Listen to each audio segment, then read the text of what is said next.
For me, art was basically curiosity. I do approach it as a job. I'm very serious, but initially was really just a way of being myself. So I did approach it as an extension of understanding myself, basically, of trying to navigate some ideas outside of myself. And but I think art is a tool. I think it's a fantastic tool that can have multiple uses. And apart from being personal, therapeutic in a way, tool, it's also a social tool, a political tool. To be an artist from the Balkans, I guess it means many things.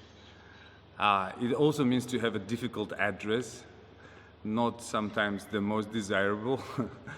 It means to be associated with conflict, with uncertainty, with something unresolved.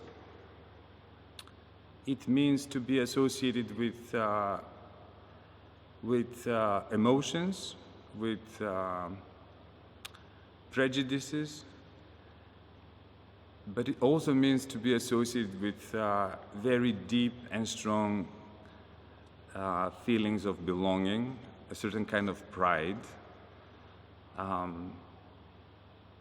It's for me, it's many things. It's a conflict, but it's not only that aggressive conflict. It's a sometimes creative, potentially wonderful conflict.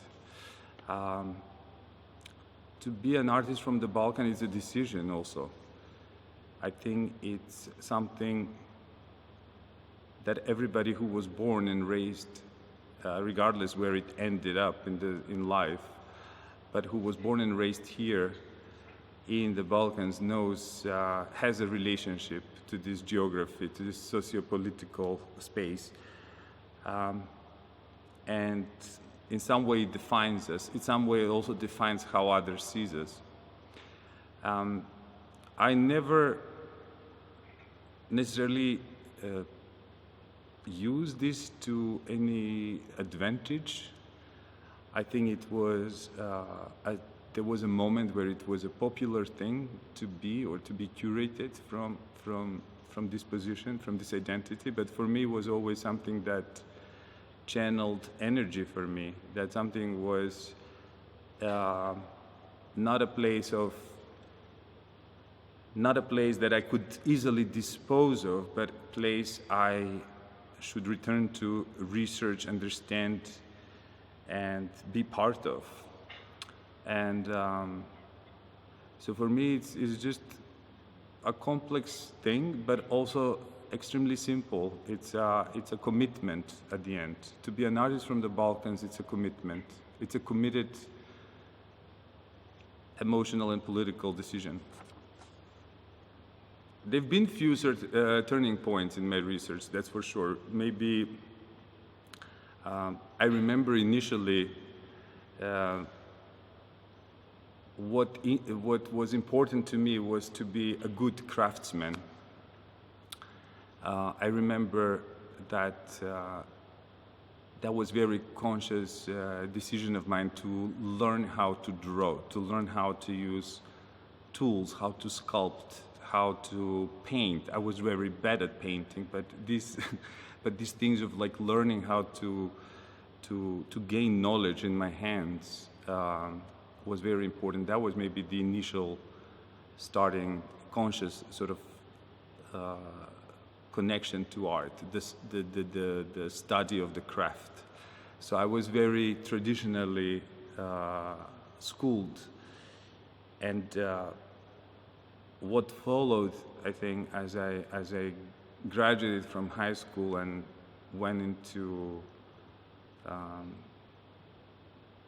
committed to studying art further, obviously became the conceptual development, the ideas became most important. So that relaxed all of this stress about knowing how to do things, and it was more understanding how to think about things. Another turning point was the time I spent in the research program in Kitakyushu in Japan at the Center for Contemporary Art, where basically for the first time I understood what it means to also be in a very intense, positive, but like intense critical dialogue with my peers who were also in the program, and also being in a place which was very isolated. So we really had each other, and we had absolute time on our hands to kind of understand what we each individually do, but what we do also collaboratively. So that was a turning point in the sense that I started to seriously consider collaboration as a method in my practice. Another turning point happened when in 2004, when I decided to return to Macedonia, to Skopje, after basically living abroad from the age of 16 to the age of, what was I, 26 or 7 at the time.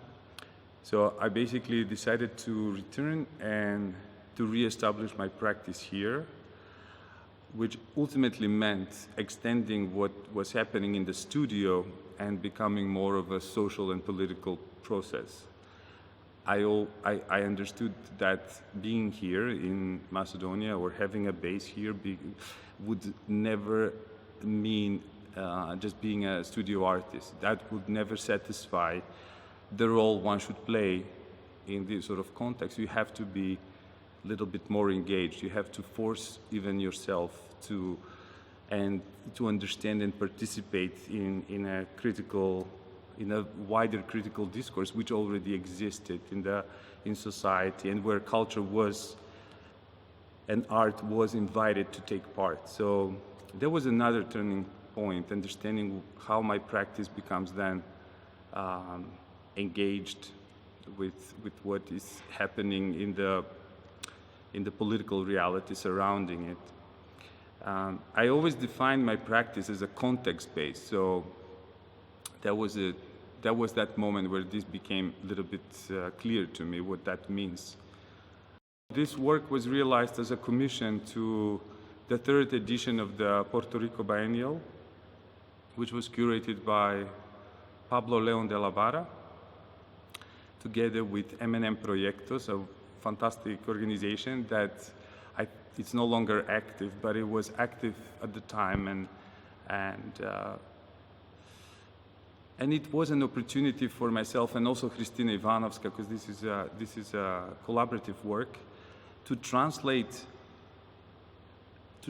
this work, which we, nature and social studies spiral trip, which we already did in Macedonia as a response to the closing of the country following the conflict in 2001.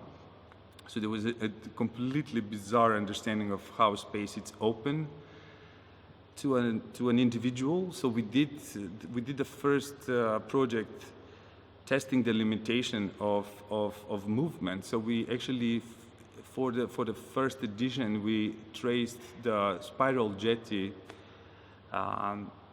onto the territory of Macedonia, and we traveled for 7 days, circling spirally from the center back to the city. So that was like an incredible performative work, very monumental and ephemeral at the same time. And then for Puerto Rico, we wanted to actually translate the work one-to-one. So we basically created a swimming line in the dimensions of the spiral jetty of Smithson.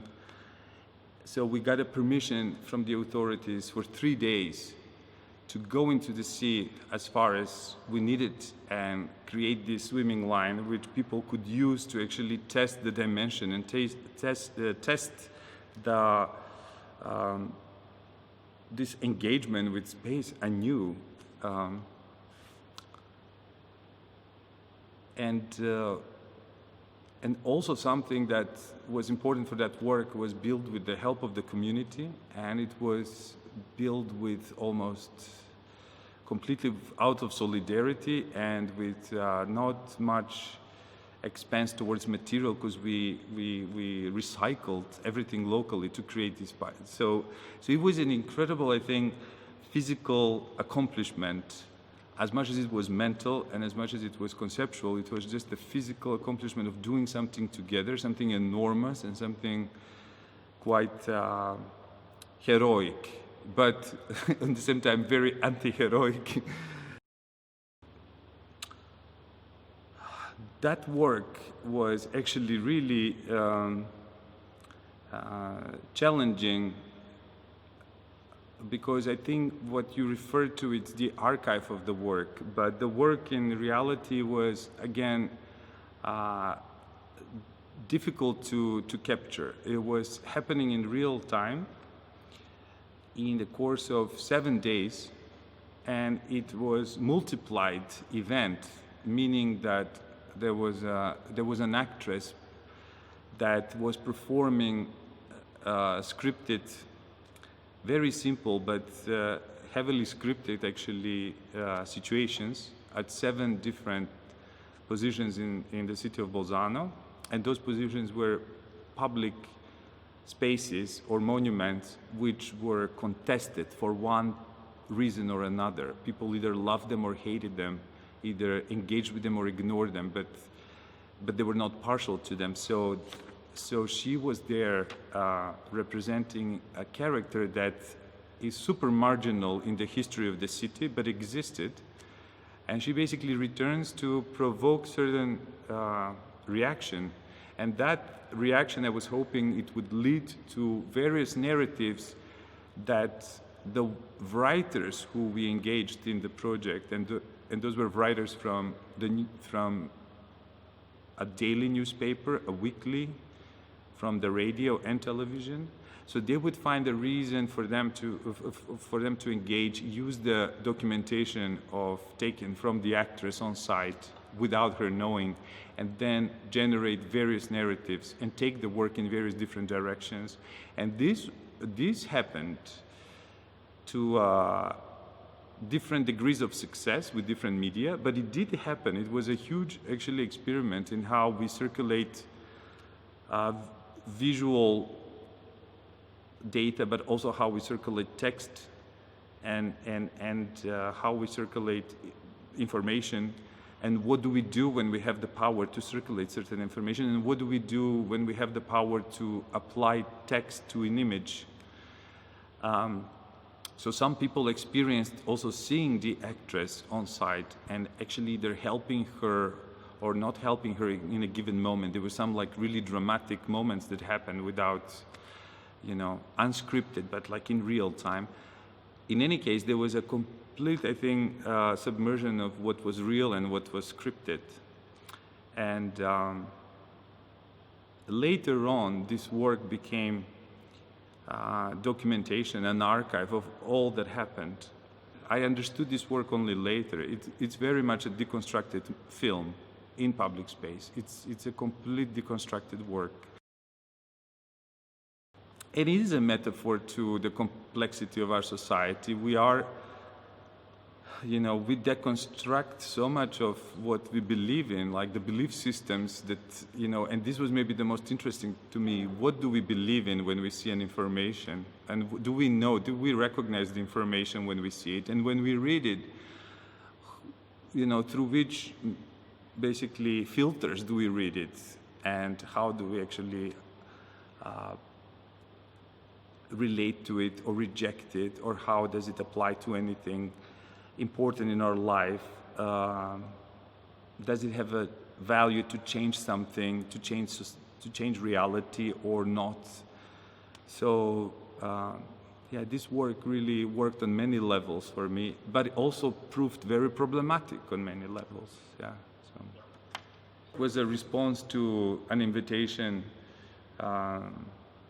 by the Museum of Contemporary Art in Odense, and it was a collaboration with Foss, a Danish artist who deals with social design in his practice. We wanted to make a simple film about a complex figure, a person which is, has all this complexity, but it's also invisible in the public eye to society. It's someone that lives under the radar. So we wanted to have this person become the spokesperson, for what everything that's wrong or right or correct or not politically correct or politically incorrect, problematic, all this moment, capturing one moment and one incident, and having this person serve as a critic, and then have few short episodes where the character basically moves through the story and tries to find, engage in a dialogue and tries to find the sort of subjective solution to this situation. And basically, this by the end, it's the character is left to decide if this is enough of society or if one should just check out and reject this bullshit. Multi-ethnic and multicultural complexities, this is maybe, I was really interested in this research we did, but I was, especially for me, I come from multi-ethnic society, multicultural. That is what Macedonia is. That is what the Balkans are. But it's very interesting when you observe this in this context, Denmark. A society which prides itself on such a high democracy. But on the other hand, of course, it's especially at that moment, the government of Denmark was so, in a way, insensitive and restrictive in the context of, especially, the concept of apology. Like, they couldn't apologize for insulting another culture. So it was like, how democratic, what can we expect from these evolved democracies if we cannot basically understand that the responsibility lies within the leadership to acknowledge everyone at all times and create a safe space for everybody not to feel threatened. So this was really,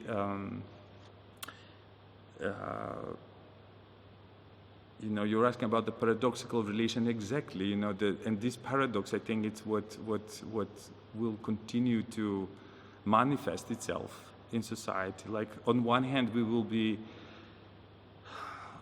be appalled by political incorrect, for everything which is politically incorrect, but in the same time we will be uncomfortable with political correctness. So it's going to be a clash and conflict that we should master to navigate, hopefully with certain humanity and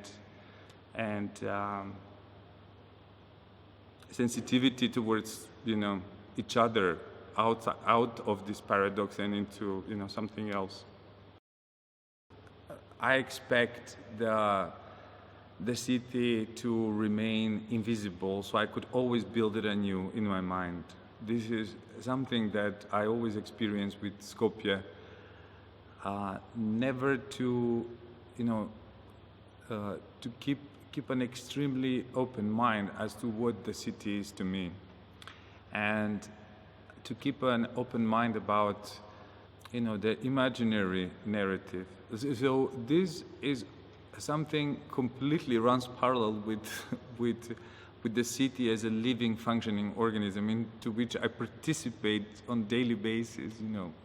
I don't mind when the city struggles. I understand that the incomplete somehow identity of the city, the bad governance that the city can experience, the awful truth of,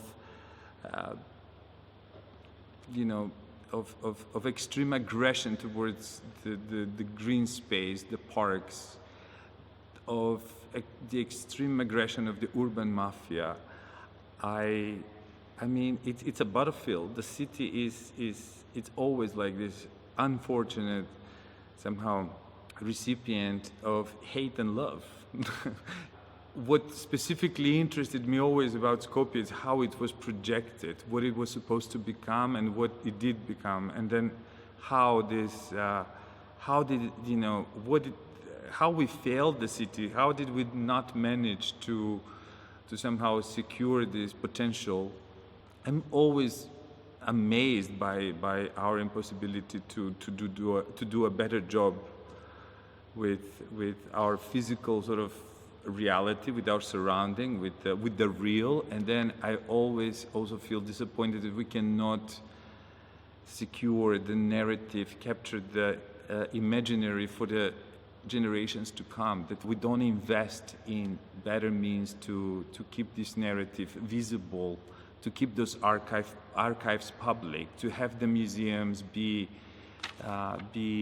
somehow places that generate new knowledge, that generate new play, new playfulness, new imagination. Like the city for me, it's also the people who live there that I could speak to, and especially the older generation that remembers many different stages and can articulate and reflect also the becoming of the city in some way. I also accept the fact that we're all just visitors, to a given territory, and we're all participating in a given sort of system.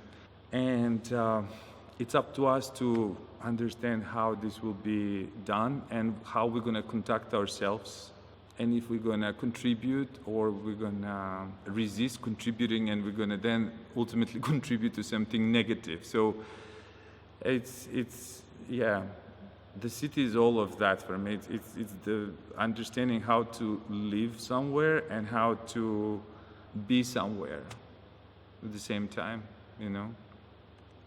I also have a drawing which says like understanding is partial. And I think around that time when these works originated, I was dealing with the clash between what I'm saying and how I'm saying it. And I was criticized, I still am sometimes, that the work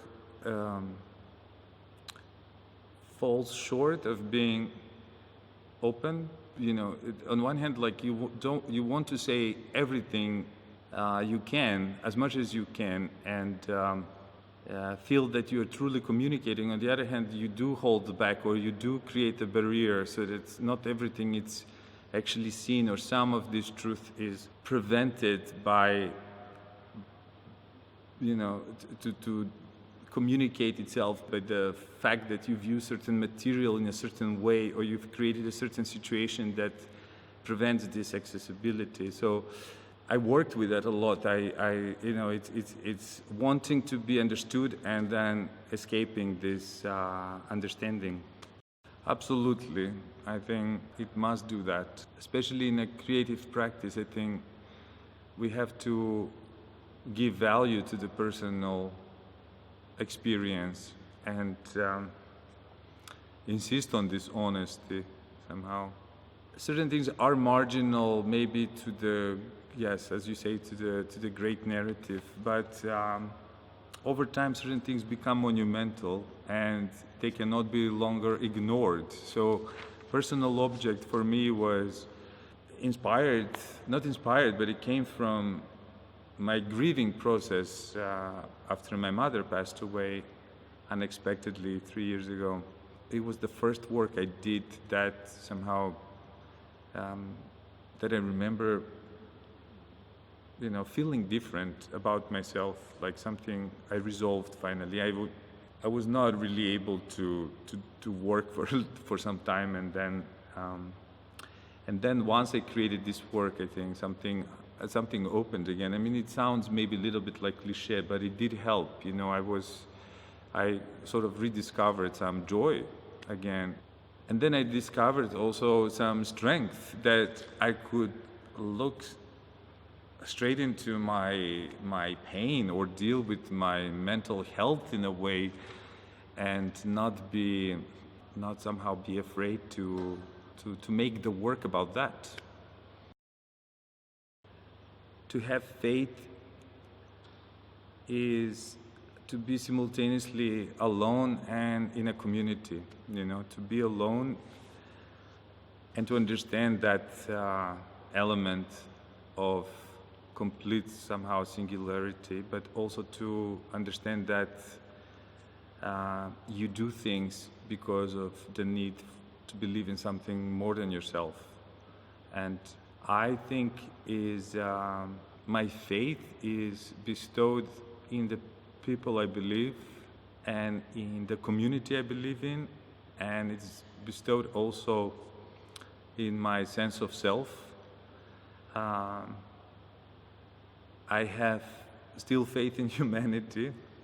I still feel I have faith in the things we imagine collectively as a better version of what we are, like this opportunity to keep growing in a responsible sort of way. I have faith in that, and I believe simultaneously. I don't necessarily ever felt close to any specific religion, and in the context of that work, what we tried to unpack with Christina was the strong faith that it takes to continue, you know, working, to actually not lose your compass, to kind of keep the sense of self-worth and the sense of contribution as some kind of guiding force forward, and to basically not give up. We were researching this church in Kurbinovo from 11th century, and we were looking at the magnificent work done, the painterly work, and then the strong sort of talent and faith that it took that person to complete that work, and that person remaining anonymous. So we were curious as to how that is also possible, and who was this person to remain anonymous, for what reason? You know, was it like a woman maybe, or a very young person that was not credited? How is that somehow omitted from history, the identity of that person? And the strong faith of the community, which has sustained this church for 10 centuries and has kept it as a cultural sort of a space of faith, but also space of culture, like that the community takes care of this building for all this time, with the eldest person in the village being responsible for holding the key, which they gladly give you as a visitor so you could visit the church. So this incredible, I think, commitment was something we wanted to unpack in We're All in This Alone. And obviously we do believe that we're all in this together, but we wanted to underline the fact that first and foremost, we are alone, and we march through first as a singular, and hopefully what we do does not disturb the sort of collective balance, and we can all just ultimately, you know, contribute to a greater good and be together. So I think it's unpacking these things on faith and belief was important. We asked few writers to reflect for the catalog, for that work, what is faith to them, and everybody had a different position. Collaborating was important. I also mentioned at the beginning of the interview, it was one of the critical moments in my practice that I relate to the time I spent in Japan, where I think it was the first time I understood like what it means to not selfishly hold on to ideas, but to share ideas and to get somewhere together, and also to to grow ideas together with someone, and not just ideas, but to grow together in life. Christina is my partner as well, and so these dynamics of having a creative dialogue, critical dialogue, but also dealing with the mundane issues of daily life, it all contributes. We love to collaborate when our individual research collides in an interesting way. So we never force it. It just sort of happens to be a meaningful, important moment, that sparks like a complete sort of, direction for a new work. That's exactly what happened with We're All in This Alone. But prior to that, as you say, like Press to Exit was also a conversation we had as to how, for me, it was important to return to Macedonia and do something which I already had seen, in the places where I lived in the United States or in Holland or in Japan. Like I saw local scenes being activated, our generation of artists creating platforms or informal groups or talking to each other. So I said, why don't we also take our conversation and create a program that could possibly mean something to other people as well. I'm working, at this moment, I'm actually working on an installation of many different works for the Eva Biennale in Limerick in Ireland, which is really just 1 month from now. So this is interesting because it's one part of my practice to revisit work, and it's always, I think, situating it into a new space, into a new reality. To me, it always feels like creating it completely from scratch, anew. So I'm trying to understand how the work should be situated for the City Gallery of Limerick now. But I'm also working on with Christina, we're developing a new project based on the Oscar Hansen's Museum of Contemporary Art proposal for Skopje. It's in the very early stages, but it's a very somehow bigger undertaking for us that we will be somehow speaking more in the near future. And I'm also working on, very intimately, I'm working on a set of new sculptures which are very personal, and where I could actually experiment with some stone carving again, and I'm doing some drawing. So I'm actually, this is me. I'm handling something for for some international audience somewhere. I'm not even going to be able to go to Ireland due to the pandemic. And I'm dealing with my intimacy, and I'm also collaborating with Christina on something bigger. So that is just how things are. And so, but it's a good moment. It's a good moment. Yeah, it's a good moment for me. Yeah.